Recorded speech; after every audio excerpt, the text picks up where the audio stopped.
12 Dancing Princesses. Once upon a time, there lived a king with 12 daughters. The king was a protective father. Each night, he locked the door to his daughters' bedroom.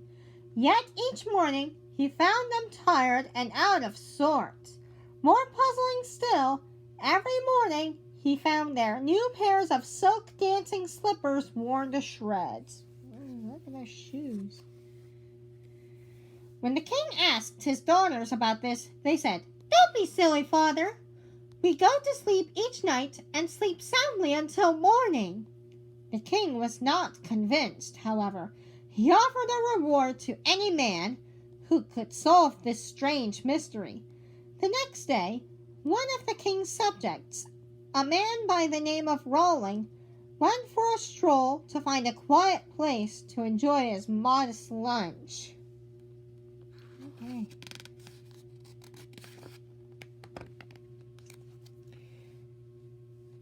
As he was about to settle under a tree, a strange little woman came hobbling by. "Good day," said Rawling, standing to greet her. "Would you care for some lunch?" "Thank you," said the old woman. "You are very kind to share with me when you have so little." In return, she gave him a cloak that could make him invisible. Here's the cloak.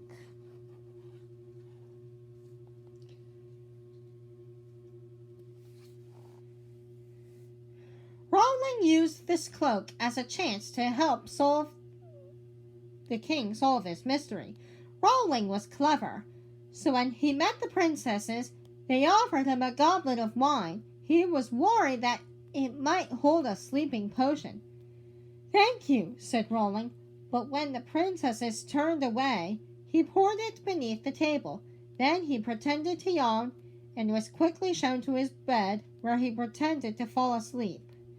"It is safe now," said the eldest princess.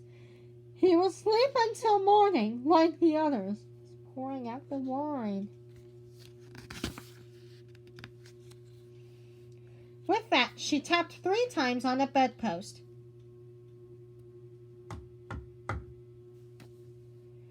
The bed rose from the floor, revealing a secret staircase.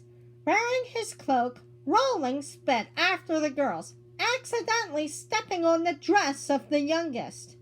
Luckily, she could not see him and hurried down. It's the dress. At the bottom of the stairs, 12 princes met the princesses and guided them onto the gondolas. They crossed the lake to a beautiful castle. Rawling stole onto one of the boats. The prince who rowed thought the boat seemed heavier than usual. Here's the castle.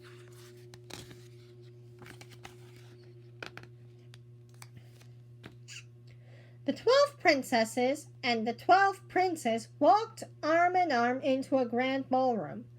Rawling crept softly behind them, marveling at all he found there.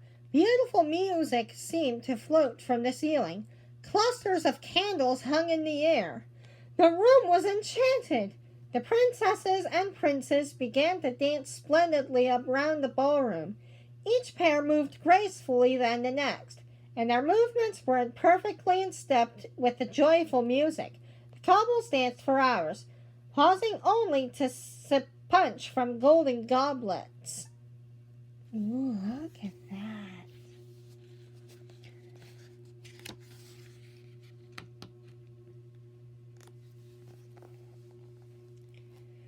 Finally, the princes escorted the 12 princesses back to the secret staircase. Fortunately, the 12 princesses were so tired from their evening of dancing, so they walked slowly. Rawling was able to hurry ahead of them and slip back into his bed before they returned. The youngest princess peeked up on him. "Our handsome guest is sleeping as though he's lived 1,000 lives," she told her sisters. With that, the princesses removed their tattered dancing slippers, climbed into bed, and quickly fell asleep. The next day, Rawling went to find the king. He explained all that he had seen. The king listened intently. "Can you produce proof of this story?" asked the king. Rawling presented a golden goblet. "This, your majesty, is a goblet from the castle," Rawling said. "I ask you to put your lips on it." The king raised the goblet to his lips, and it instantly filled with punch. "How is this possible?" he asked. "The goblet is enchanted," said Rawling. "A bottomless beverage." A goblet.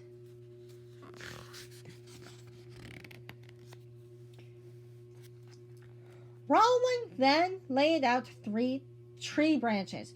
One had leaves of gold, one had leaves of silver, and the last had leaves of diamonds. "These are from the forest near the castle," Rawling explained. The king called to his daughters, and they confirmed the story. The king was pleased. "I owe you a great reward," he said to Rawling. "Wow." "As it happens," said Rawling, "I have fallen in love with your youngest daughter. I'd like to ask for her hand in marriage." The young princess had, in fact, been charmed by the brave and clever man. The king gave his blessing, and she accepted Rawling's proposal. The pair lived and danced happily ever after. Like, comment, and subscribe, and I'll see you next time. Bye.